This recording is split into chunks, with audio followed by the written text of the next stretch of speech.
This is set to be the situation for a forthcoming podcast from, of course, the former royal known as the Duchess of Sussex, Meghan Markle.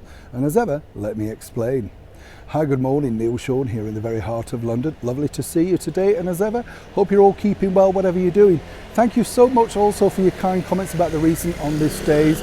I know it seems ages ago now, doesn't it? But so many things. And also, I loved your comments about the new cost of living crisis, about going into dollar stores, pound shops, whatever you call them in your part of the world. It's interesting, isn't it? They're allowed to trade with that huge sign on outside saying pound shop, but actually when you go in, they're anything but.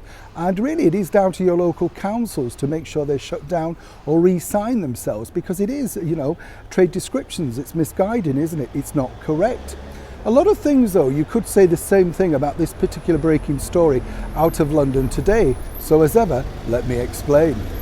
Now, this story is fascinating in itself because, as we saw recently, when Meghan Markle and Prince Harry returned, they had no idea what a terrible 2 weeks that they were going to encounter. Not just for them, of course, but for the whole world. But then, of course, things took a turn for the worst, or in some cases, Meghan Markle might think for the better. You will recall that Meghan, Harry, William and Catherine, the Prince and Princess of Wales, cordially invited the royals, ex-royals, whichever you want to call them, out on a walkabout in Windsor to look at the many floral tributes left for our late monarch, Queen Elizabeth II. And there was lots of debate and, as ever, divisiveness about exactly who invited who, when, text, phone calls, all that sort of stuff. We told you first and exclusively here on the channel the true story. So, if you want to check that one out, you'll understand. What's interesting, though, is that, as I told you on that particular video, Meghan really felt that she was warmly welcomed back by the British public. Yes, there were certain people who didn't wish to shake her hands, certain people turning away, but there were no, as she pointed out to a good source, and as ever, we have to say allegedly, open boos. Not like, of course, at St Paul's Cathedral when they turned up for the Platinum Jubilee, or indeed when they were in Manchester, there were visible boos by people.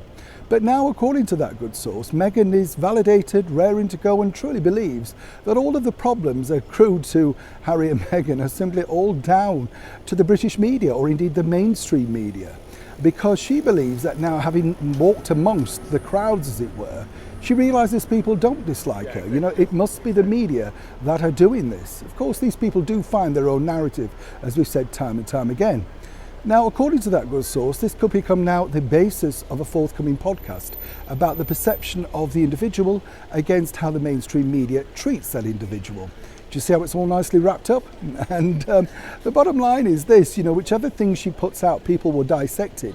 She will have a point in this particular podcast because obviously if you live in a very small-minded world and you don't necessarily mix with the public, as Harry and Meghan haven't done now for the last 2+ years, living in Montecito in the depths of California, you can understand exactly how they must think, well, when we come out, we appear popular. Now, there's also raging debate about where they are with their PR company, Sunshine Sachs. We're not quite sure if they're still signed to them or not. These sort of things take time to devalue, as they say, because there's a lot of things that they have to tear apart. Long-term contracts are not easily severed, not without, of course, a payment. Very expensive, though, are public relations people, and of course they generally tell you what you wish to know, not necessarily what the major truth is. But for Meghan moving forward, who's now re-evaluating all of her podcasts in the wake of this terrible tragedy that we've encountered around the world and here in the United Kingdom, perhaps she will once again be using this voice, her voice, to tell her side of the story about how, in fact, she truly is loved against versus the mainstream media, who seemingly only want to report the negative about her. As ever, I'd love to know what you think in the comments below. Neil Sean in the very heart of London.